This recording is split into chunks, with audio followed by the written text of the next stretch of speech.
Hi, Dino Delight from Whiskey Business, and we are back. When I say back, I mean back face to face, live in front of somebody tonight on Whiskey Business. We're very excited, and our welcome back guest is the one and only, the man, the myth, the living legend, Jesse Hubbard, and his new book, Punk Rock and Cocktails. Can't really do it this way. Punk Rock and Cocktails, tonight on Whiskey Business.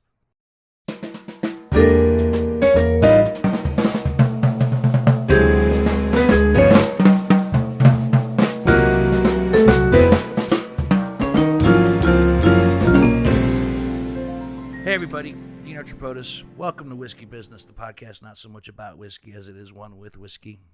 If I seem quiet, don't misinterpret that. It is quiet excitement. It is joy that is bubbling up inside of me and waiting to explode into tonight's broadcast. Why? I'll tell you, for a lot of reasons. Number one, our guest, Jesse Hubbard, who's been with us before, but is back with something very, very special, which I'll show you here in just a moment, is with us this evening.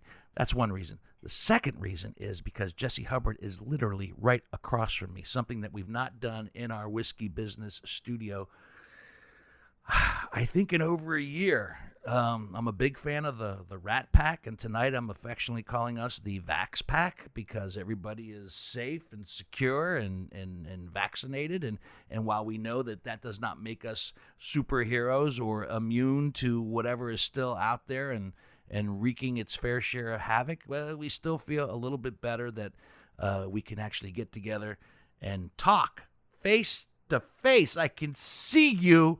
I can reach across, I can high-five you and not really panic and put sanitizer on real quick.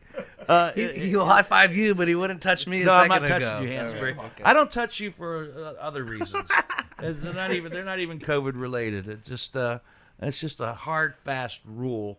No hands on Hansberry. He's too sticky.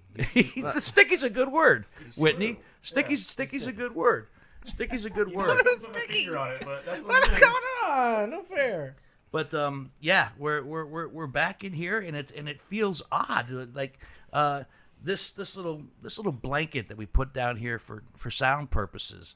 When I spread it out for the first time this evening, I got a little sentimental. Like I've not put the blanket down in over a year, and when I got the glasses and got everything together, it's I don't know. I guess what I'm trying to say is when you start, and as we start to get back to some sense of normalcy, I think there's a little bit of emotion that bubbles up inside of you a little bit. I love you too, Dino. It's all right. I do not love you, Hansberry. I won't touch you. I won't touch you, and I don't love you.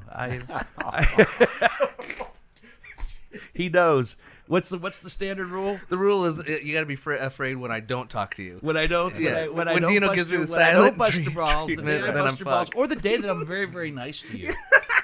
Then I'm screwed. Then you know that there is absolutely The check has been cashed. No love whatsoever.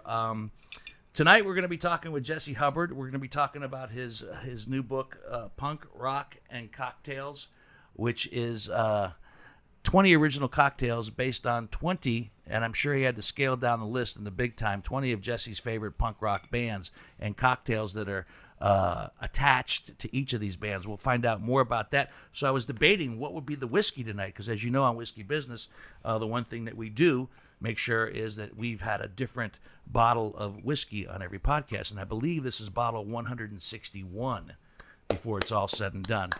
And I'm kind of thank you very much.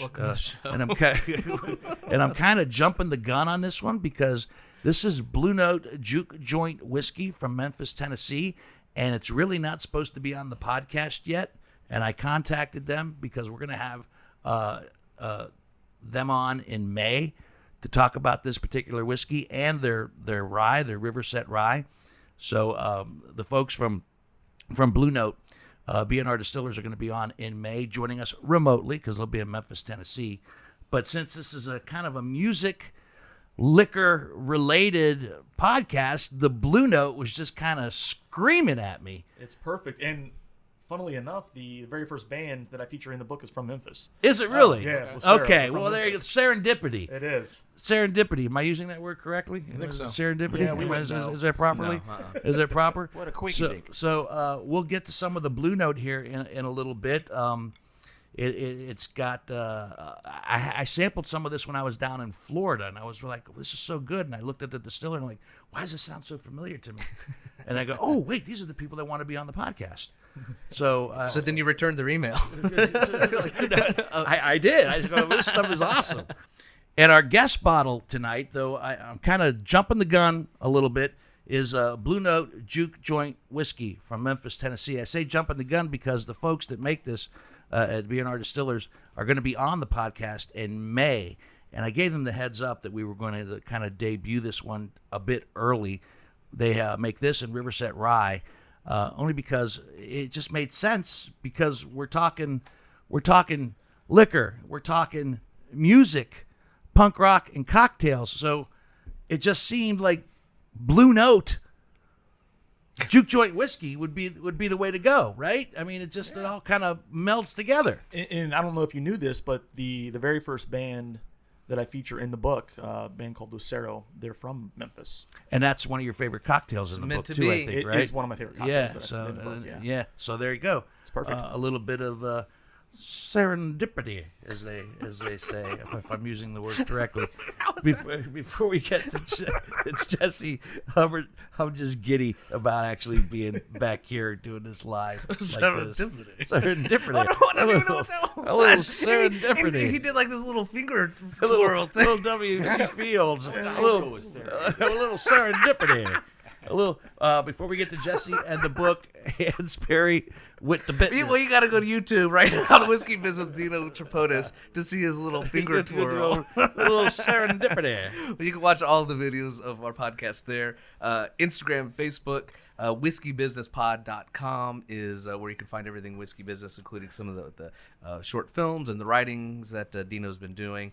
And if you're listening on our favorite podcast app, that's a great place to go check out other great content.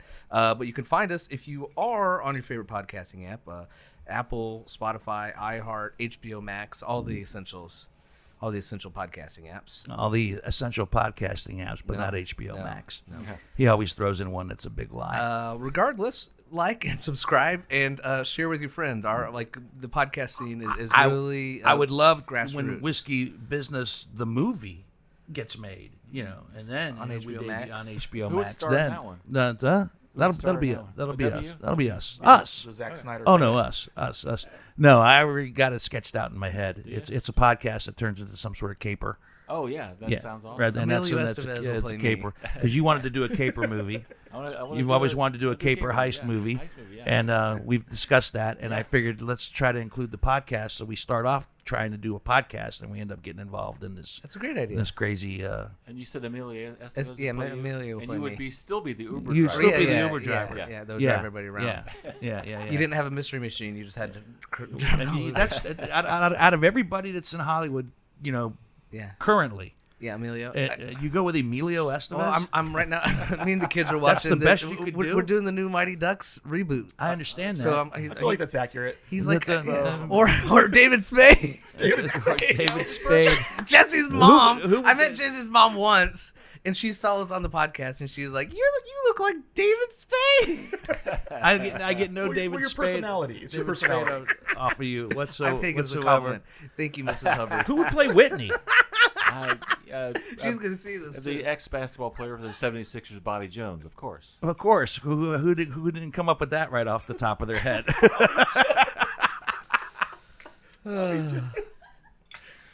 Oh, Short man. shorts. I can just imagine short shorts being Yeah, it's involved. funny. And very high knee-high Yeah. socks, yeah. Yeah. I'll get 81-year-old Al Pacino to play me. Is it- We'll go.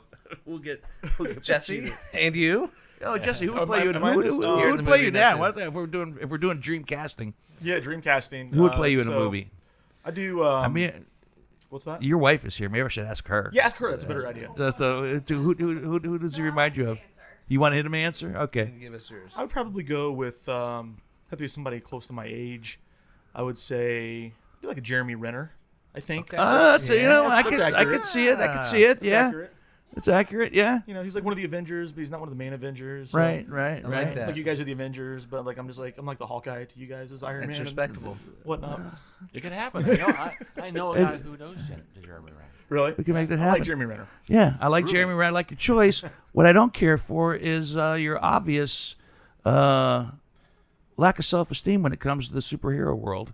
That you consider yourself to be a lesser Avenger. I think we need to work on that. Well, I mean, psychologically speaking. I'm just happy to be considered for the Whiskey Business movie. So, I'm not Tony Stark. I'm Hawkeye. I get it. I never saw like the last ones. Did Hawkeye? Did he evaporate or whatever? I can't tell you, man. People are listening to this. Yeah, Spoiler. spoilers. Yeah, They know by now. I don't know. I haven't watched any of them. I started watching that Hawkeye and the Winter Soldier or whatever it's called. No, that's not Hawkeye. It's the What's it Falcon. called? Falcon and the Winter Yes. Soldier. I'm lost. Yeah. Like I watched the first fight scene, which was awesome, and then Wow, I'm like, no, sad. I'm done. You're getting lost in the plot like that lines of series. It's a good. Marvel series. It was a good show. Apparently, we have a lot of work to do when we get back together again. The absence from each other face to face has caused some sort of decline in mental faculties. Jesse Hubbard is our guest. Jesse Hubbard, the man, the myth, the legend. Do you consider yourself to be a legend? No, but thank you for saying that in front of my wife. Okay. I appreciate that. All right. Yeah. You heard it. Okay, because there would be some things that have happened since we last spoke. You've been a frequent flyer on Whiskey Business. You've been with us before. Yes. You were with us making our Whiskey Business cocktail. Yeah. Remember that? That was a lot of fun. It seems like so long ago, doesn't it? It seems like forever ago. Yeah. You joined us for a charity event where you were our guest bartender. One of my favorite podcasts was with your father. Yeah.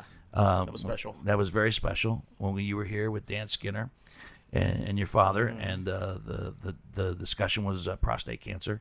I want to talk about your dad a little bit later on, but God rest his soul, he's passed on, and I was hoping to get him back one more time on the podcast, but we'll discuss what I'm thinking about that a little bit later. Okay, but sounds in the good. process, you have won awards. Yeah, I've done some stuff. You won some awards. You've staked your claim in the. First of all, let's settle this. When you win an award for what you do as a bartender, is that in the world of mixology? Is that in the world of libations? Is that in the world of bartending? I mean, what's the distinguished proper terminology to say that you are an award-winning? I just call myself a bartender, and if sometimes people use the term mixologist or just barman or whatever it may be. You can call me whatever you want. At the end of the day, it's all kind of the same thing to me. Some people say that if you're a mixologist, you deal more with craft cocktails and you're making these super complex libations. If you're a bartender, maybe you're not as involved in that. I disagree. I think we're all bartenders at the end of the day. It's kind of like, like Scotch is whiskey, bourbon's whiskey. You know what I'm saying? It's all Right. whiskey at the end of the day. So some of the accolades that I've been fortunate enough to gather have been for certain cocktails that I've done. Some of them have been for more of the broad spectrum of bartending in general, or mixology, as it were. I won some cool awards at my previous job for. This is probably something I'm most proud of, and I don't talk about that much. But when I was still at the West End, I won the National Associate of the Year for all positions within the hotel group, and I'm pretty sure I was the only bartender to have ever won that, which is special for me. Is that Marriott or? It's Marriott. It's Waterford Hotel Group. So that's a big deal. They own a bunch. That was a special one for me because it took people looking at my industry, which I'm very proud of, from other walks of life, looking at that and also taking it seriously than maybe they normally would, more seriously than they normally would. So that's one that I'm particularly proud of. So you have, obviously, it goes without saying, having known you now for the last couple of years, I know the pride you take in your work. I mean, I do. Yeah. I mean, it's not just a job for you. No. It's what you do now, and you've had a colorful past leading up to this. You didn't start off in life. You make it sound like I've been in prison. Huh? Explain those I don't know. tattoos. He's got love and hate on his nuts. I just assume everybody's been in prison at some point. So It's fair. It's fair. It But, checks but out. But also, I'm going to start making notes. You have low self-esteem when it comes to superheroes. when I mention colorful past, you immediately say prison. Okay, I'm gonna. This is why I love being face to face again. I would not pick up on these things remotely on our computers, but when I sit across from the man and I read his body language a little bit, I find out some interesting things. You say So colorful past Yeah, means colorful prison. past. I mean, it could. Interesting. I think it's a nice way to say somebody's been in prison. Interesting. Okay. But no, I mean, you've had a lot of different varied professions. Your family's been in the railroad.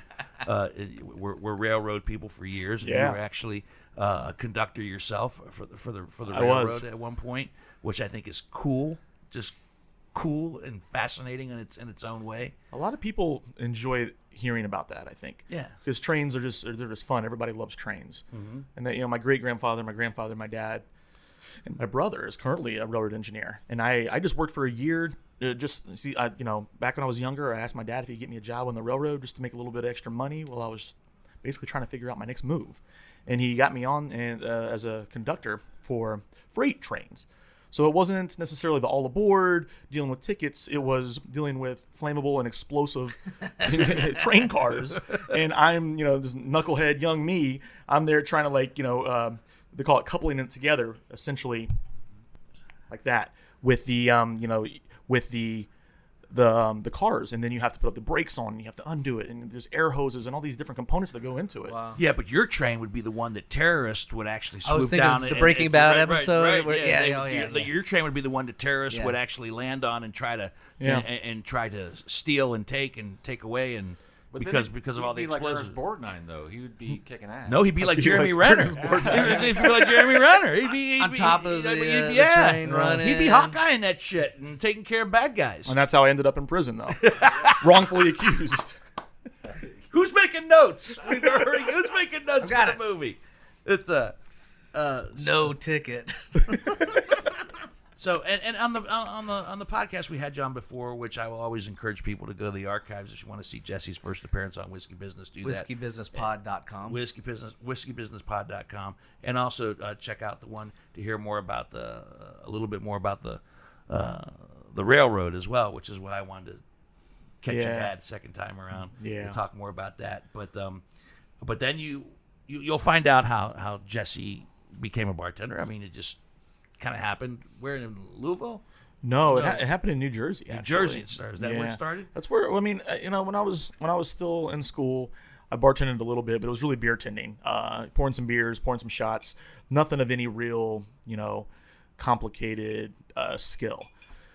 And fast forward to about 2008, I was working in radio, and I worked in radio for about 8 years, give or take. And It's a long time. I loved it, and I thought that was going to be my career moving forward. Yeah, you know what? Me too. I was trying to get to where you were, and I never quite was able to do that. After 24 years, I thought, you know what? I think this is what I'm going to do the rest of my life. I think I figured it out. I think I found it. I think I found my niche. And then I was done. It was done. Finish up what you got there. I'm going to pour some of this Blue Note while we're talking and get some thoughts as we go along. But then, 8 years in radio. And radio didn't take, or what happened? It was a change in format. So I was working for a station change in format. I was working for a station called K-Rock out in New York, owned by CBS Radio. That's a big station. It was a big station. It was kind of a dream job for me. I mean, I wasn't making any money to speak of whatsoever, but I was a part of something. It was this romantic idea of I'm in New York City, I'm going to the radio station, and I started in promotions because that's just when my experience wasn't. I did some on-air stuff in smaller markets, but they wanted me to start in promotions, and I started working my way up, and I started getting some bit parts of some of the afternoon shows, and then I got to do some overnight stuff, and I loved it. It was the dream. I got to meet all my favorite bands. I got to go to concerts for free. I never paid for a concert out there ever. And all of a sudden, they said, oh yeah, in 2 days we're changing the format to top 40, which is fine, but it wasn't the dream anymore. And it was at that point where I started, I was bartending a little bit on the side, but I started really pursuing it a little bit more, thinking this industry is kind of cutthroat, the radio industry. I had no notice what's going on. They laid off so many people. The only reason the only reason they didn't lay me off is because they weren't paying me anything. And it didn't matter. You know what I mean? Familiar with that. The Greg Hansberry story. He's eating way too many donuts. We're not paying them enough to lay them off. It's going to cost him money to lose my job. Maybe that's It'll why we cost get along us more so money well. to fire him and hire somebody else. It's true. Oh, that's So there you go, and then then bartending took off from there. So obviously, but when you start doing it, you like, I'm kind of digging this. I was digging it. I was terrible, but I was digging it. So were you terrible in the beginning? No, I didn't.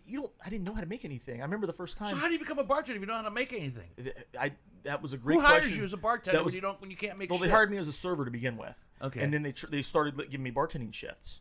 And I lied a little bit about what I knew. Like I was like, Everybody lies in a job interview. I claimed to I knew a little bit more, but I'm like, I'll read about it and I'll watch the videos online and I'll figure it out.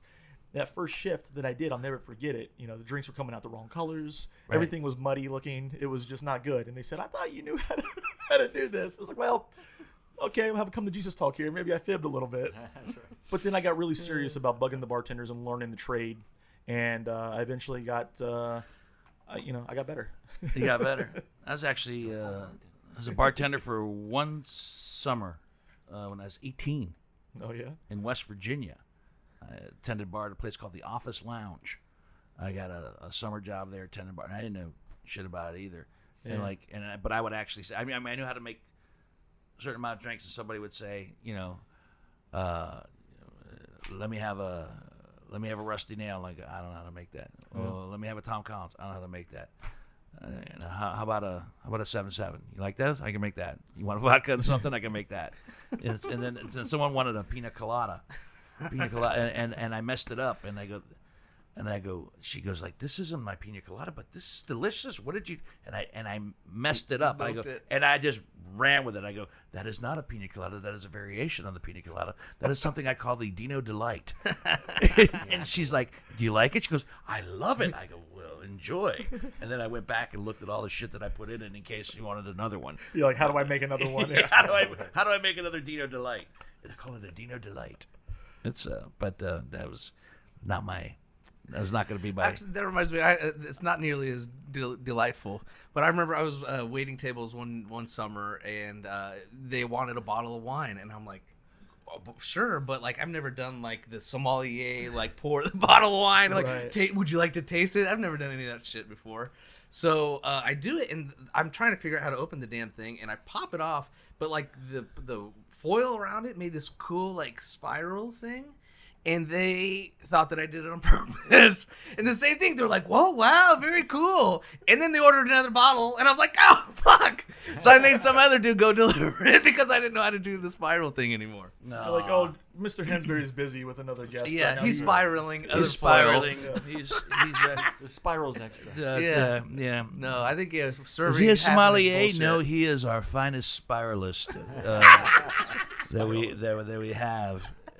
I couldn't even do it now if I tried a million times. So then the pandemic hits, right? And the bar industry goes initially like everything else did, and then the service industry kind of in the toilet for a while. Mm-hmm. You're out of a job. Yeah. And unlike some people who just kind of sat and waited to see what the next move would be, you decided to be a little more proactive, right? And you talked about it. I remember you talking about it when you said, I'm going to write a book. And sure enough, he did. He wrote a book. And not just, scribbled out a few things.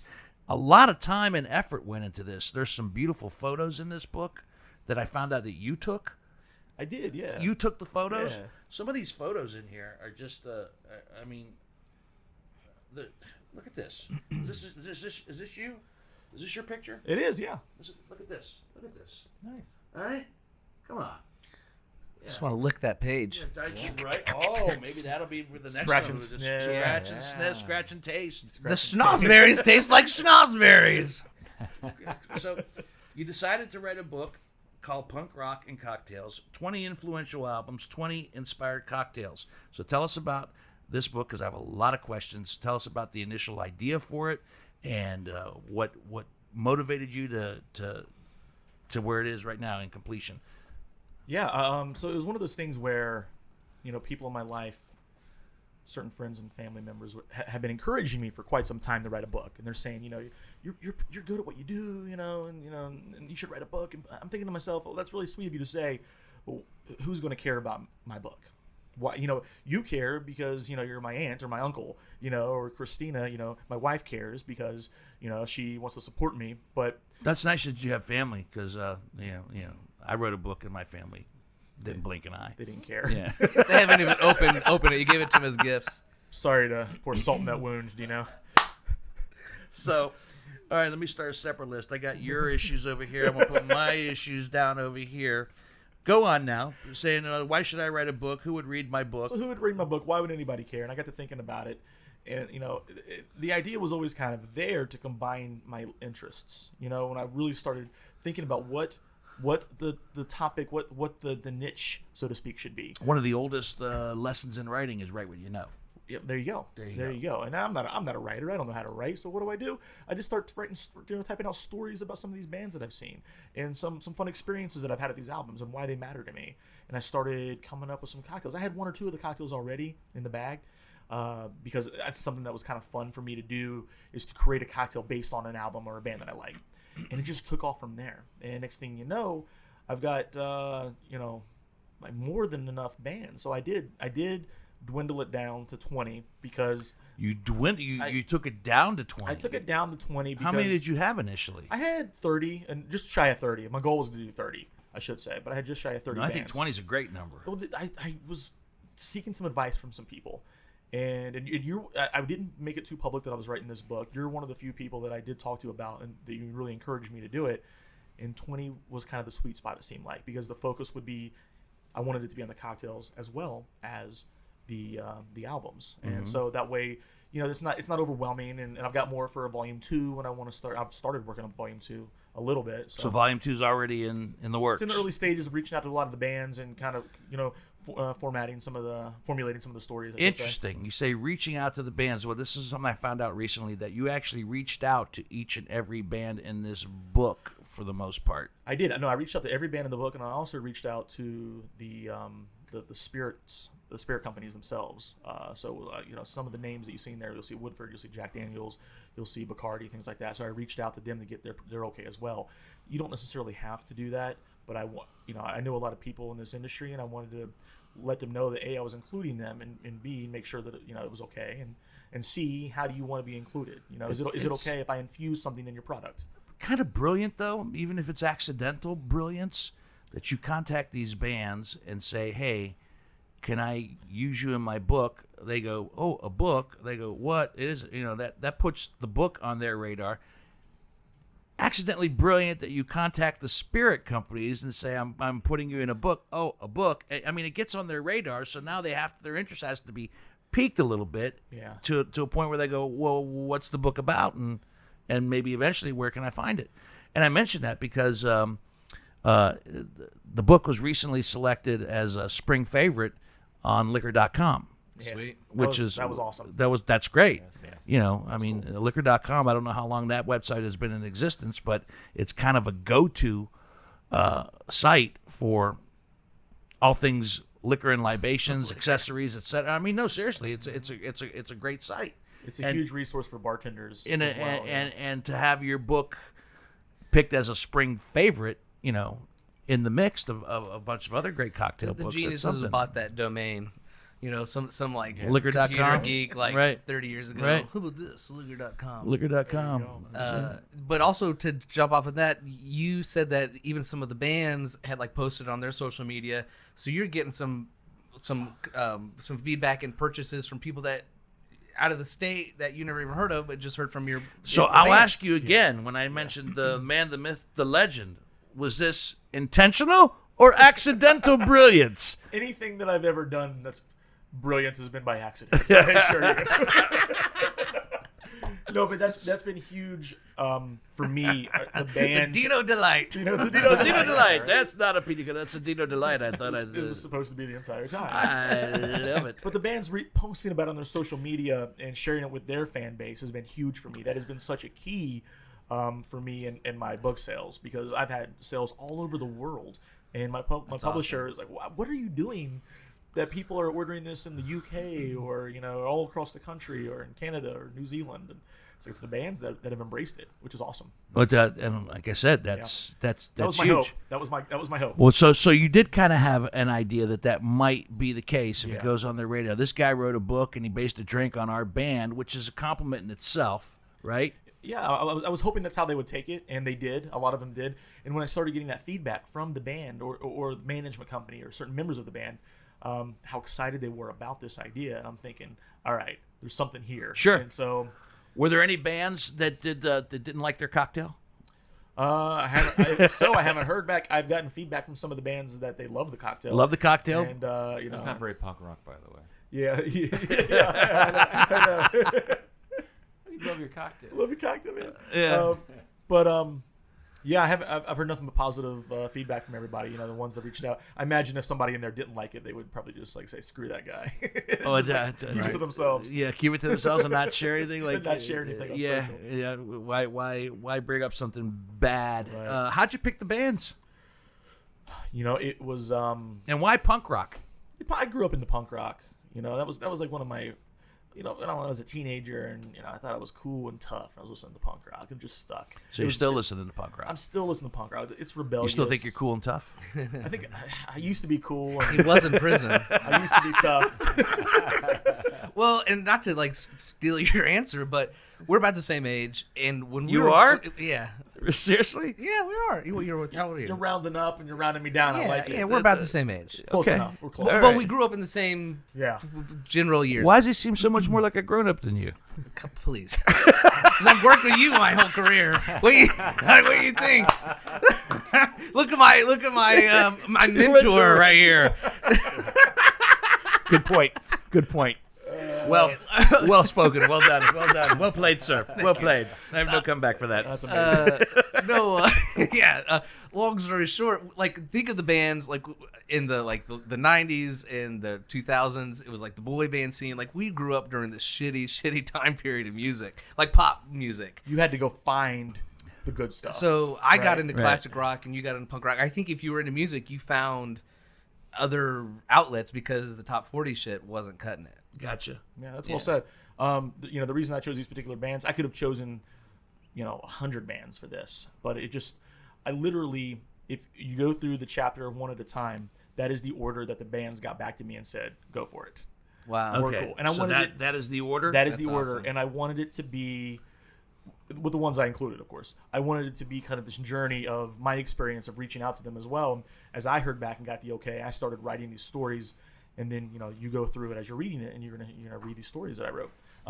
And these are 20 of my favorite bands, not necessarily my top 20 bands because I don't know if I could even pick that, but they're 20 meaningful bands for me. Some of them are bigger than others. Some of them people maybe never heard of, which I think is kind of cool. And maybe I could, you're reading it, I can turn you on to a band you've never heard Did you of. actually speak with Henry Rollins? I did. Sweet. I did. How was that? It was awesome. He said the funniest thing. He says, you don't even need to ask for permission, man. He's like, I write books all the time about other musicians and artists and actors, and I never ask permission. I was like, yeah, you're Henry Rollins. They're not gonna. Like, Yeah. A, you're famous. B, you would kick their ass if they said no. And C, you're probably friends with them. Right. Probably. You kick your ass. But that's actually what he said. He's like, you don't even have to do it, man. Just go for it. I was like, so he was so enthusiastic. That's cool. And he doesn't even drink. That's what's cool about it. Is he straight edge or He's he not- just, he's- he's he doesn't consider himself to be straight edge, to my knowledge, but he just doesn't drink. he's just off the not off the wagon. What is it? Not he's He's just always Yeah. been on the wagon. Yeah, I don't think he's right. ever. I don't think he's ever been on the never wagon. drank. Because there wasn't. Didn't you mention that there was a band in here that does not drink? Yeah, Minor Threat. Minor Threat. Yeah, Minor Threat. They're straight edge. They're really the godfathers of that movement, of the straight edge movement. No drinking, no drugs, none of that stuff.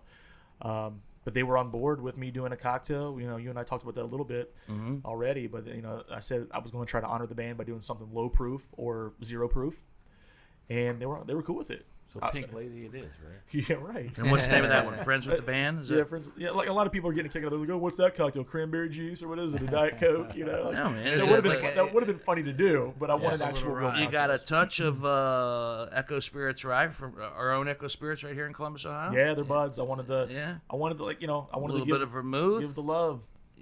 Just so, I told the guys, they said, is Jesse going to make cocktails for us? And I go, no, tonight he makes nothing. Tonight we talk about the book, we talk about Jesse. He's made a whiskey business cocktail for us. I said I just want to talk to the man, and said, plus I don't have some of the more The Grapefruit Express. the eccentric things that he'll need in order to make some. Because look, I'm reading some of this. I don't even know what is it. The Lily Blanc. There you go. You nailed it. Lily Blanc. It's a fortified wine. It's Of course it is. Everybody knows that. It's a fortified wine, the Lily Blanc. It's the most punk rock of all Yeah, fortified wines. and the Carpano Antica formula, what the? Something punk rock about. What is that? it's Italian vermouth. Is Italian vermouth? Why can't you just put down fucking Because Italian I vermouth? wanted to use the specific brand. Oh, okay. Yeah.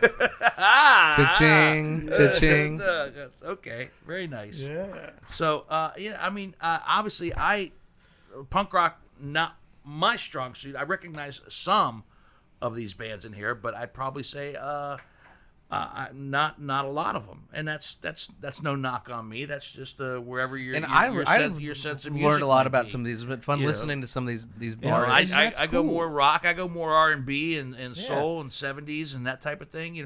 Do a 70s one, man. Do a 70s. The publisher said they want to continue to do the series. The next one's definitely going to be Punk Rock and Cocktails Volume 2. Okay. But after that, the blank and cocktails can Right. be the brand. Can be the And brand. It can be. But that also puts pressure on you to make more cocktails. I mean, I've got so many already. That's ready- probably the ready easy to part. go. And how do you do that? I mean, when you look at when you have books like this, 501 must-have cocktails. How do you add something new to the mix?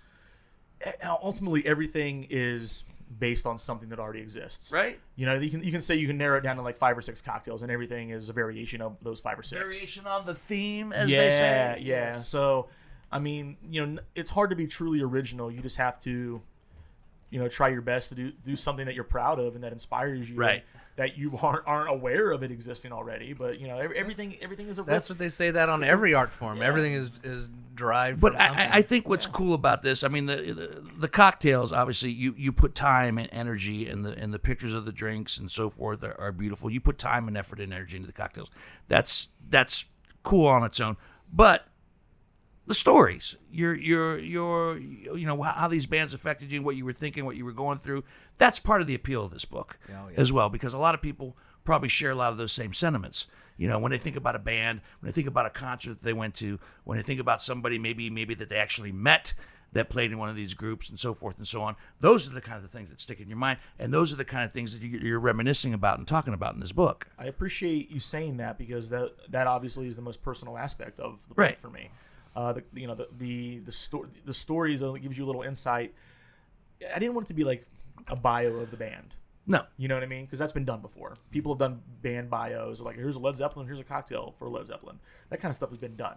I wanted to give you a little bit of insight as to why I care about these albums, why I chose them, why they inspired me to make a cocktail. And there's some fun stories in there, some serious stories, and it just that's the one thing that I think I want people to take away from this, is that this is something that we can all relate to. It's like everybody loves music and everybody's got these stories, and maybe friends can get together and they can share their own stories about some of these bands, or listen to these bands, Right. make these cocktails, have a big social event. Right. Now that we're able to do those kinds of things again.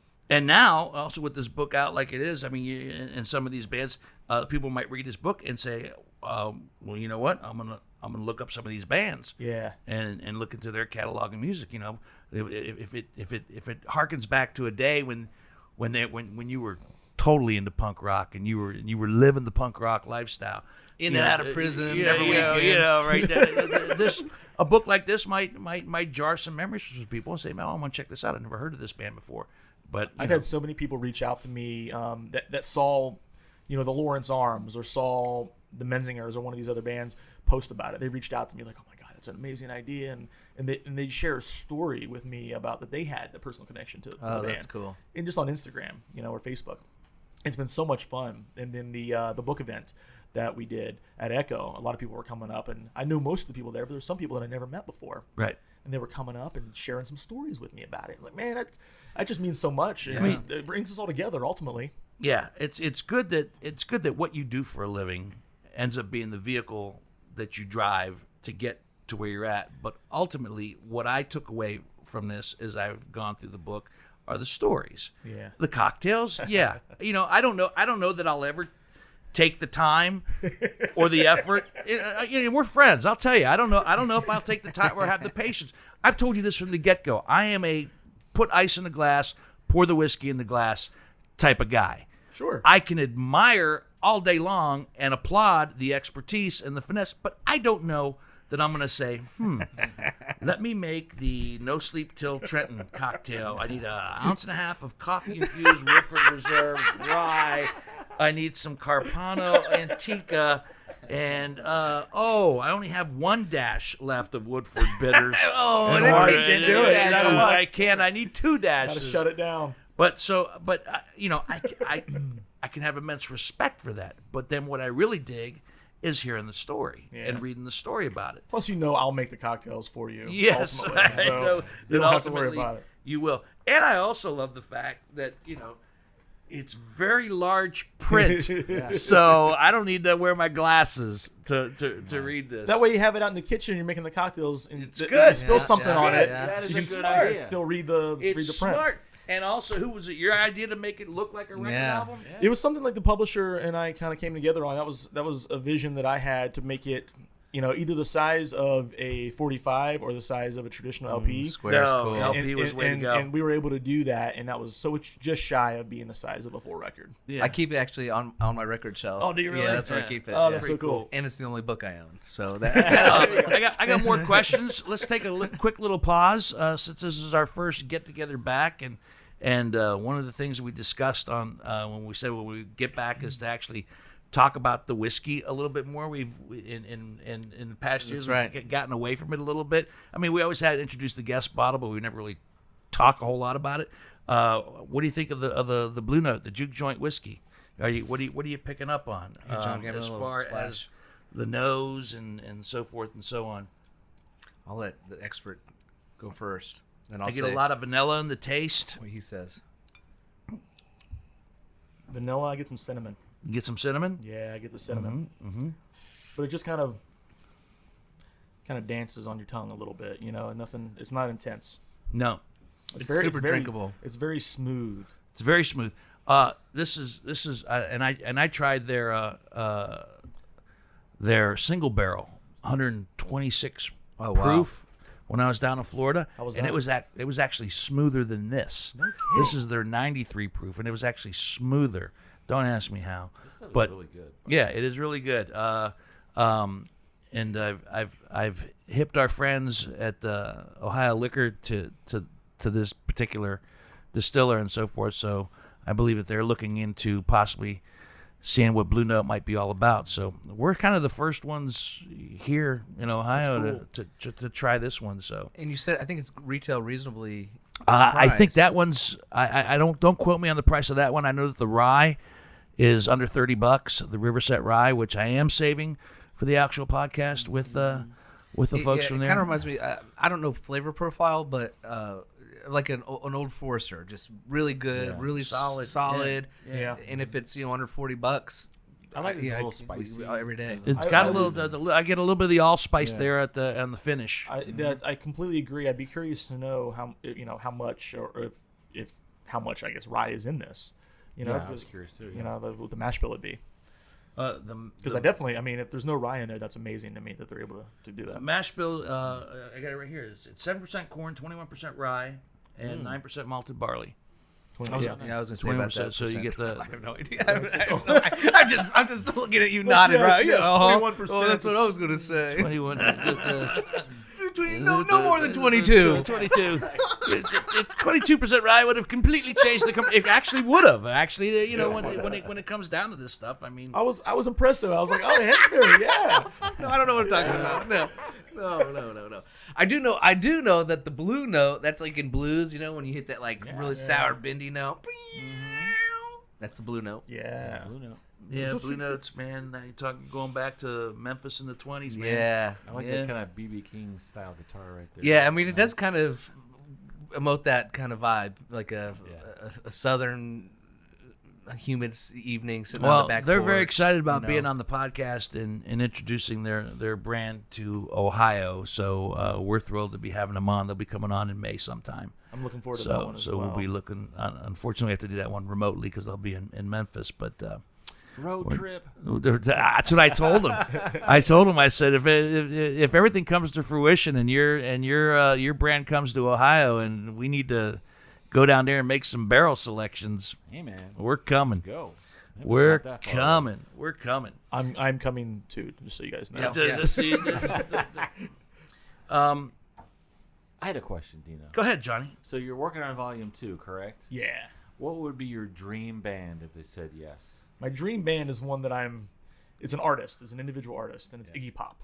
Oh, dude. And You better hurry.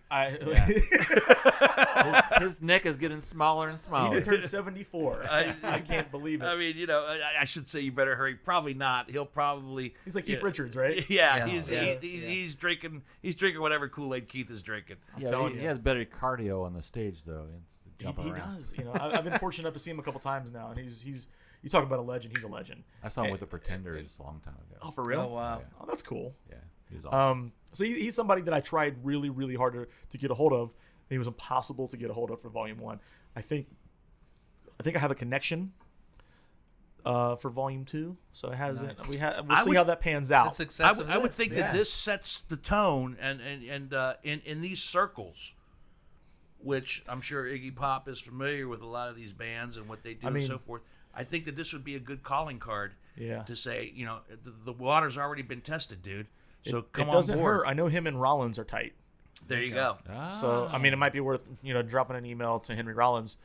Something. Have you sent them a copy of the books yet? Not everybody, but yeah, I'm working my way through. A lot of the bands have gotten a copy of it. Something that did come from this book, which was really cool. So there's a band in here. They're a ska punk band called Less Than Jake, and their founding member and former drummer is now in a band called The Inevitables. And it's this ska supergroup. So if you guys are familiar with ska, like the horn sections, kind of reggae influence, they reached out to me and they asked me to come up with an original cocktail to be featured on the album insert that's coming out in August. Yeah, dude, that's awesome. How cool is that? That's really very cool. cool. That's And I'm like, very that's, and it was one of those things. They could have asked me to do anything, and I would have been happy to do it. Right. But the fact that my name and my recipe is going to be inside of that album is kind of like, who doesn't want to be in the liner notes of an album? That's That's awesome. almost as cool as creating the whiskey business cocktail. Almost as not cool. bad. It's not It's bad. not. It's listen, almost as cool. it's almost. That was a good cocktail. That was a great cocktail. I have that in my recipe book. It's That's just a great whiskey cocktail, business. and you featured it down at the bar for like a couple of weeks, and it sold well. Sold like gangbusters. It sold was, well. That was so good. It was so good. It's so good. It's I go back to the content of what you did here. I am not a bartender, but it was about 12 years ago that I wrote a cocktail book as well. Yeah. But I aggressively denounced any attachment to being a bartender. I am not. I vehemently denied having any type of expertise, if you will. What? I'm getting a copy How of many- it. Grab the copy. Just like rattle a couple of recipes How many, off. how many just years to of prove R&D how was on it? How many years of R&D with that, Dino? Well, you know what? Here's the deal. I started. We used to have this is a 25 days of Christmas cocktailing. This is all right. It's awesome. All right. And you just made these drinks up as you went for the most part, right? we had a thing amongst my friends where every December would be the 25 days of Christmas cocktailing, where we made sure that we had a drink every day in the month of December. The research division. Of The what I call the three wise men were my friends, so the four of us. So we would do the 25 days of Christmas. We would just make sure that we had a drink every day, and that's when we would also take the time to explore something other than whiskey, because we were all whiskey drinkers. That's when we would, sample rums and vodkas and different types of drinks. And then one day I got like, why don't I just try to write a book called The 25 Days of Christmas Cocktailing, where I, who have no experience in the libation world, create a different cocktail for every month of December 1st to the 25th. So I would come home after work, and I would go to my bar, and I would start mixing shit together until it tasted decent, and then I would... I love it. I love it. And then I would jot it down. But my point being, it wasn't so much about the cocktail, which is actually in here. It was about the stories, because this is a book of humor. Yeah. Yours is a book of reminiscing about bands and how they influenced you, but mine are just humorous. Everything in here is funny. It's funny. Show them the pictures. Who did Deli or somebody? My friend Deli did. My friend Deli did the pictures. He just scribbled the pictures are very the black and white and very under the influence or very Harold and the purple crayon. It's fun. I like it. But I looked at some of your names, and that's what like the day one for me was the Jack Frost. They all had holiday themes to them. The George Bailey was one of my favorite ones. Oh, yeah. George Bailey, It's a Wonderful Life, right? A cup of coffee, a shot of Bailey's, half a shot of brandy, half a shot of Bacardi rum, half a shot of Maker's Mark whiskey, dash of triple sec, sit quietly, and then ask if there's pie. I feel like I've had that cocktail before. and I'm telling you what, yeah.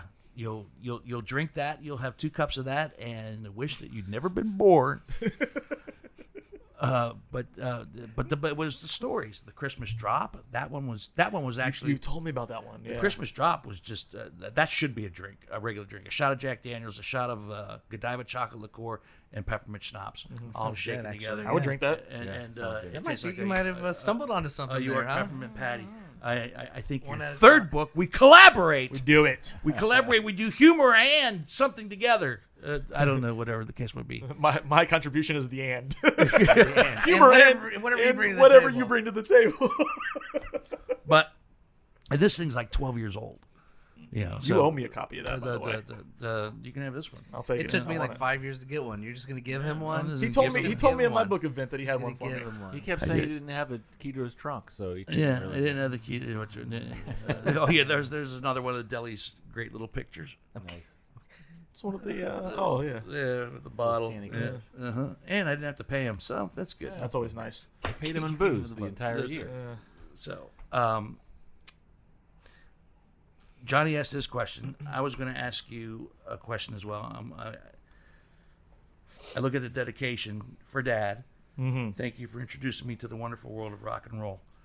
Was your father instrumental Oh yeah. in that? And in what way? I don't see your father pulling you over and introducing you to punk rock. It wasn't punk rock. Punk rock was my thing that I found kind of on my own.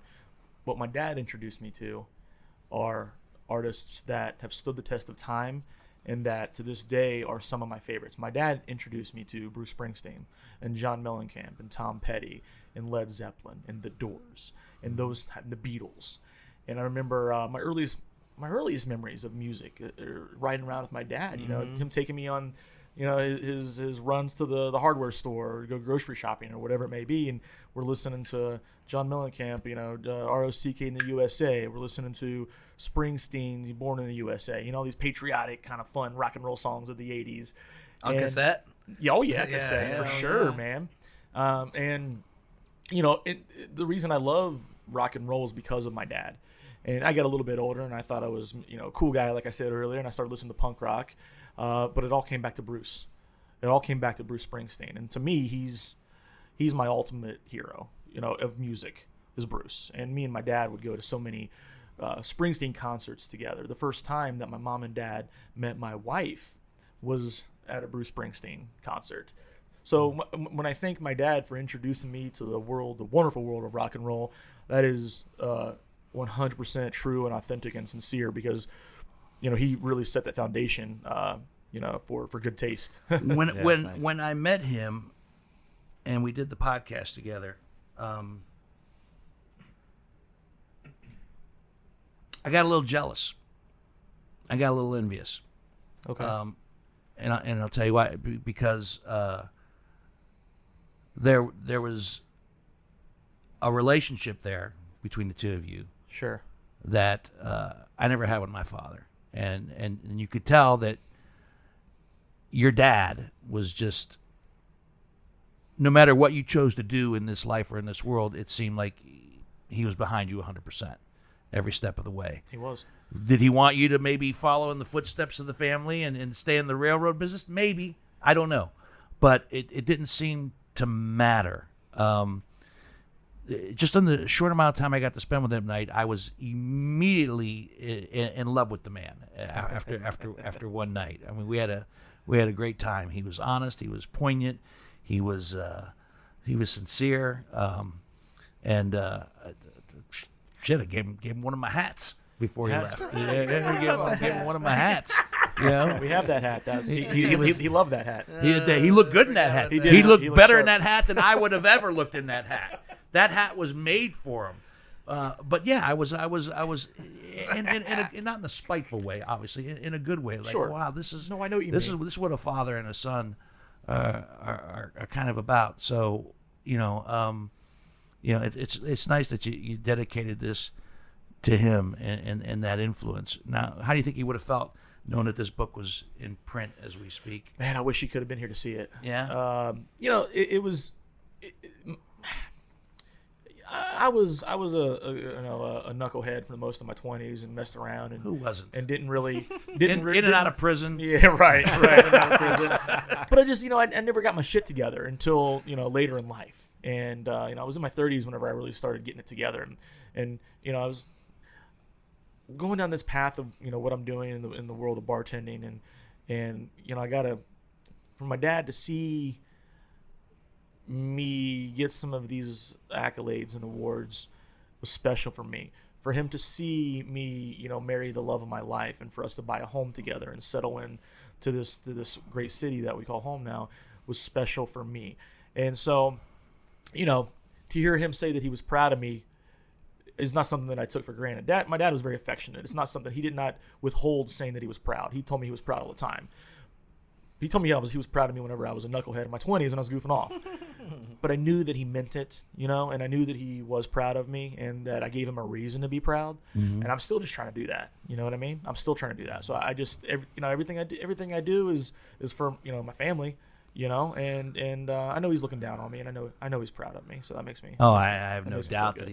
that he's got a big ass smile on his face every step of the way. And you started St. Russell Productions. And, I did. And that was. I did. I mean, my dad would argue that he was no saint, but to me he was. He was the coolest guy I ever knew, and he was. So is that an homage to? It's an homage to Dad. To your dad for sure. Yeah, and I told him, ultimately my goal is I want to open up my own bar in town here somewhere, and I've been looking a little bit, and when the opportunity presents itself, it's going to be there. And I told my dad in his dying days. I wanted to let him know. I was like, Dad, I'm gonna open up a bar and I'm gonna name it after you. Yeah. Whenever we do that. What are you gonna call it? St. Russell's? Either call it possibly St. Russell's or some variation of that. So the idea was to create St. Russell Productions with the idea of gaining a little bit of momentum, getting the name out there for this company, and this idea that you go, oh yeah, they throw some really fun events, right? And then when the bar opens up, if it's called St. Russell's or some variation of that, it already has that brand recognition. Yeah. I think St. Russell's is a great name for a bar. I think it's pretty cool, right? Yeah, not pretty cool. Very cool. Thanks, man. Very cool. I think he would get a kick out of that. I think that's what it's got to be. gotta be. Russell's, I might forget that. St. Russell's kind of resonates. Yeah, it's special. It resonates a little bit. I'd mop those floors. Yeah. All right. St. Russell, We're hired. I'm Can I in. be your All bar right, back? there's a couple things I want to mention before we start to close things out. Before one, Punk Rock and Cocktails is available. How do people get it? First of all, let's get that. Yeah, if they're local here in town, they can get it at Used Kids Records. They can get it at Magnolia Thunder Pussy Records. If they're in Cincinnati, they can get it at Shake It Records. Okay. Kind of wanted to go through some record stores to sell as opposed to bookstores. I thought that'd be kind of fun. Smart. It's cool. That's It's real cool. cool. Yeah, it's a cool idea. And then obviously on Amazon and through the publisher's website, biblio.com. Biblio.com. Yeah. We'll make sure there's links in the show description. Yeah. For all that. We'll make sure for all that. Secondly, speaking of St. Russell Productions, you mentioned someday you want to open up your own bar, but have you already? you're going to be behind the stick, as they say, once again, Yeah. on a regular basis. Yes. Here in Columbus. Yeah, I'm really excited about it. So so when's this going to air? This is going to air on Monday, Monday, yeah. May the 3rd. May the 3rd. Yeah. So on the 5th is the opening date at Rye River Social in Grandview. And we've got a fantastic bar team there. Nate Howell's the beverage director. I'm the bar lead. We've got Riley Robson, Alyssa Miser, Steve Labar, all very talented bartenders, mixologists, whatever you want to call them. And it's going to be one of, if not the best bar team I've ever been a part of. I'm really excited That's pretty about cool. what we're going to be doing there. And, So Wednesday the 5th. Wednesday the 5th. Wednesday the 5th. This will drop on Monday the 3rd, right? All right, so Yeah. we're ahead of the game there. Grand opening. And then there's also, speaking of podcasts, and I don't know how I feel about this. I don't know. You saved the best for last. I don't know how I Jesse. feel about The this. grand finale. You know, I don't know how I feel that you've teamed up with somebody on this on this podcast before you teamed up with me. But I was you, cheaper. Yeah. You have delightfully and wonderfully teamed up with Hansberry to start a podcast as well, which is also kind of based on music as well. It is, yeah. And Yeah, I so- mean, so when let's we heard talk- about the book, we were like, boom. 13 minutes ago. Notification. Oops, sorry. My phone's talking to me. When I heard about the book, we started talking about it, and I was like, this is a podcast. Yeah. And we just kind of He said it's a convinced no-brainer. me. It's a So tell me a no-brainer. little bit about the podcast. What's it going to be It's about? The podcast version of this of book. this? Yeah. So we're, Yeah. we're calling it Rock Tales and Cocktails. Rock Tales and Cocktails. So Rock Tales, Tales of Rock. So it could be that could run the gamut. We're doing anything. So like we did our first episode that already dropped on Tom Petty. But we're going to be doing Neil Young, Bruce Springsteen, the Beach Boys. We're going to be doing Dropkick Murphys. And you don't have to ask permission. You can just do You can do just do it. anybody you want. Will Yeah. you be featuring a cocktail with each episode? Of Absolutely. course. Yeah, Cool. so it's the same thing. We'll take Yeah. a band or a record and we talk about the story while we And we while just- do we the just cocktail. talk about it, So yeah. the first one we did was Tom Petty's Full Moon Fever, which we both like Tom Petty, and we just kind of landed on that because it has a cool story, kind of revolving around the Traveling Wilburys, who kind of more or less made that record with him. Right. Really cool backstories behind it. And so we talked about that a little bit and how it kind of played roles in our lives. I had actually my first beers. That was the soundtrack of the summer, where me and Andy Lightoff would sneak out to Your friend's dad. With my friend's dad, Van. His name was Van, and we'd like smoke cigarettes and drink Liney Kugel Berry Weiss because it was like really fruity. So we're like, this is good. It tastes like raspberry. Dude, we're so hardcore right now. So, Very nice. so those are just kind of the fun stories. Although we do tell a little bit of history stuff, I think there's that's the other thing is there's a little more room to expand on the on the record and on the cocktail. It's a little bit more of a deep dive into the history of the band, and then we also talk about why it's meaningful to us because we're just picking bands that we're into that we like, Right. and we if it's a rock band or if it's a rock and roll adjacent band, we're gonna Right. put them on there. Yep. Kind of like the Rock and Roll Hall of Fame. You don't have to necessarily be a rock band to get in there. If we like you, you're gonna be on our show. I think it's very cool, and I think it's very cool that you and Hansberry hooked up for it. Look what you've done, Dino. You started. I didn't do anything. You know what? We've been doing this podcast. This is our 5th year or So 4th I've year. lost count. I've lost count as well. But he was my producer at Sunny 95, and obviously, when I left there, and he agreed to hang on here and be the audio producer for Whiskey Business, and I've said it sincerely, and I'll say it again tonight. Without him and John Whitney, this thing wouldn't exist at all. So I'm thrilled that I always call him the Will you boy. touch me now? He touched me. I always call him the boy because he is young The enough to be boy. my son. You never wanted. but, But real quick, let me finish the plug. So it's Rocktails and Cocktails. I'm done with the plug. No. That's it. On That's been Spotify, it's been almost all like your 7 favorite podcasts. minutes. But we have like one pilot episode out, and we're actually Yeah. Thursday. We're getting ready to launch the season. That's cool. We have this Tom We're Petty gonna one out. start as start kind banging of them out. They're gonna Yeah. start. So anywhere, just like Whiskey, anywhere you get your podcast, you'll be able to get Rocktails and Cocktails. Right now, it's on Spotify and iTunes. iTunes. Okay, that's a great start. Get on there. Smash 5-star. Yeah, right. Smash it. Smash that 5-star.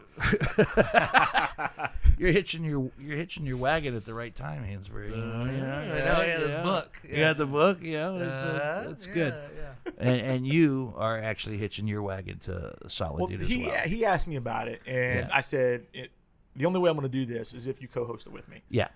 because It's a good choice. I thought we have such a fun, back and forth talking about music anyway, and I was like, maybe Put this on tape. Let's put it on tape. Let's just record. Always record. Yeah. That's it. Yeah. Right? That's it. Yeah. No, wise choice. I blow him a lot of grief and a lot of shit each and every week, but that's only because I love him. So I think that's for sure. I When think he this stops is blowing me shit, this dude, is I'm a in good. trouble. This don't take this the wrong way when I Okay. say this. All right. This is an excellent pairing. I don't want him to think that there's something wrong by when I give him a compliment. I don't want to think that the love is gone. It's a good pairing. It's a good idea. What's We've been having happening? fun What's with it. wrong? We've been having What's fun. wrong? Good idea. But I just hope it doesn't take you away from. Of course not. No, I've heard that before. Of course not. it hasn't yet. Of course not. No. I'll be with you guys forever. Dino, we've been talking about this for coming up on a year. We've recorded one episode. You have nothing to worry about. It's been a slow moving train. A slow moving train. Which Thank Jesse you, knows man. about.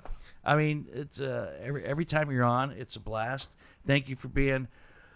I think our first, we like I said, we've had some face-to-face podcasts during the pandemic, but we did them outside because we were out in the fresh air, and those were safe distance. Everybody was 6 feet apart, and that was only when we thought it was relatively safe to do so. This is the first one since the pandemic where we've been back in the house and face-to-face.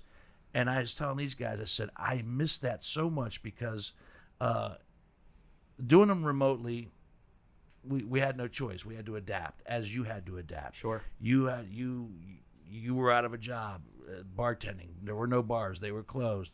You decided to move forward and get off your ass and actually do what you were talking about doing. And now look, you're selling books in the UK and Australia and England and well, UK and England, it's kind of the same thing.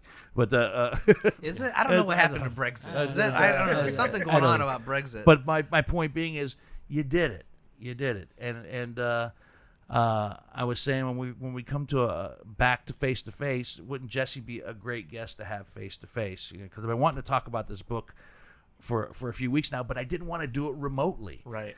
I wanted you on before now. Well, I've told you before, and I'll tell you again.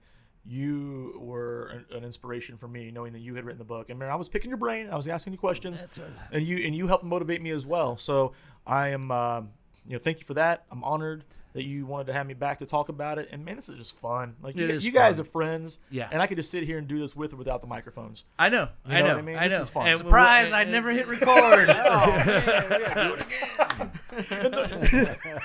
And it's a nice night tonight. It's good. The temperature's dropped a little bit. We'll probably sit on the porch for a second and have a post whiskey business cocktail before Birthday it's bourbon. You did promise me birthday bourbon. I did promise. So you had a choice between the birthday bourbon or do we do the Blue Note? And then we all collectively decided, since it was music themed, that we would crack the Blue Note early from our friends at B&R. So the birthday bourbon's off the table.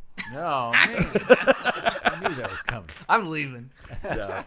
No, you want birthday bourbon? It was our birthday. Tell your phone to shut up.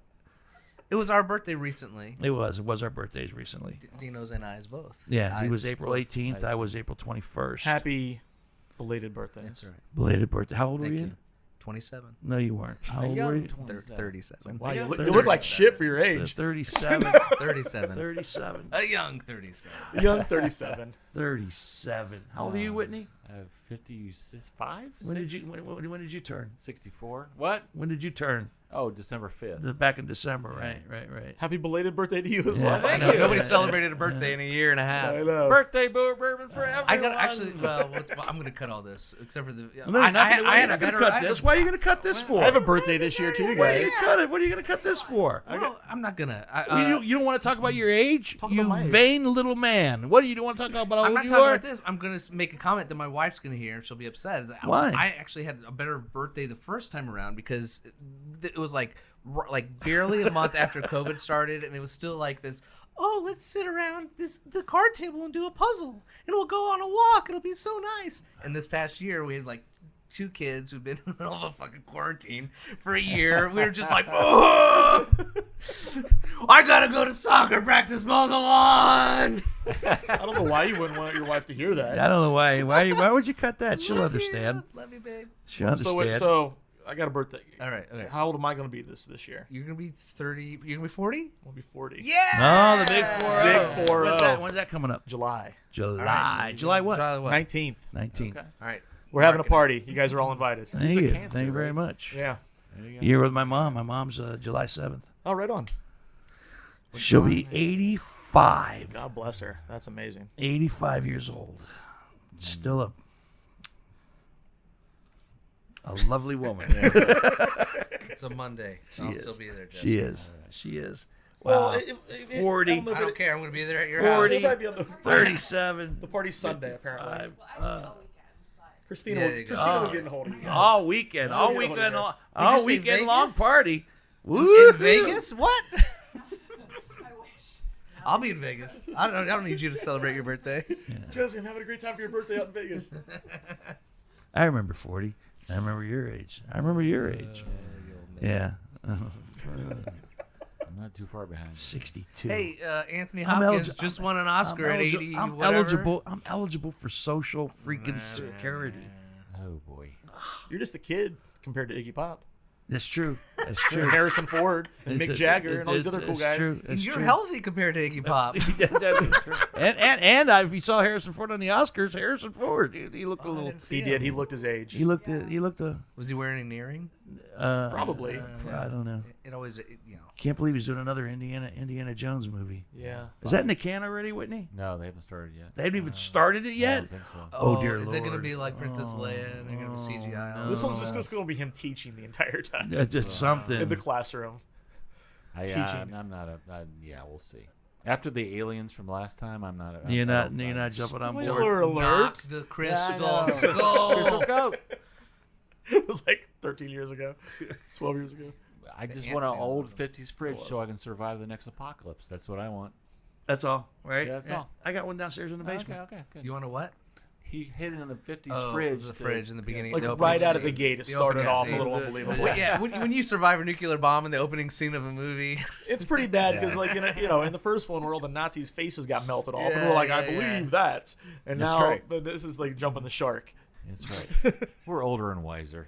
We are. This is where We're we on draw to the Hollywood. line. We are older, and we are not wiser. I will attest to that. The book, once again, my friends, Punk Rock and Cocktails. The author, the man, the myth, the living legend, Jesse Hubbard, is the author who's put a lot of time and love into something. Write what you know and love what you do and do what you love. And I think this book is probably a fine example of that, right? Yeah, man. Right. I mean, hit the nail on the head. So continued success. Look forward to the opening of, say it again for me. Rye River Social in Rye Grandview. River Social. wow, where exactly, just for us, geographically challenged? Right off of 5th. So not too far off Olentangy. There you go. Mm-hmm. The guest bottle tonight, we jumped the gun a little bit, but we'll have the folks from Blue Note Juke Joint Whiskey coming up here sometime in May to talk about how they got this group together to make, which ended up being a pretty damn good Yeah. whiskey. I'm very excited to try their rye. Oh, yeah, for sure. Their rye is actually 95% rye and wow. and a touch of something else. But I'm very anxious to try it and talk to them and see what they're all about before it's all said and done. So thank you, gentlemen. Once again, the business very quickly from Hansberry. You got it, whiskeybusinesspod.com, Faceagram, Faceagram. and Instabook, Yeah. Twitter, I only had like 2 sips tonight. YouTube with Whiskey Business with Dino Tripodis. There's going to be a lot of nonsense edited. No, I don't think you should. I don't think so. The video's going to be a little more engaging. I think, especially the really high-pitched impression of your wife. I think that should stay. Use that as like the teaser. Yeah, no. Find us on your favorite podcasting apps: Apple, Spotify, iHeart, HBO Max. Not HBO Max. Share, rate, review, smash that 5-star. Smash that. Share with your friends, please, and thanks. Thank you to Greg Hansberry. Thank you to John Whitney, who's making all the magic happen on video. And again, thanks to... I got my thumb in there. No, you got your thumb in there, the classic thumb. And of course, big thanks to Jesse Hubbard. My name is Dino Tripodis. This is Whiskey Business. And until the next bottle, my friends, see ya.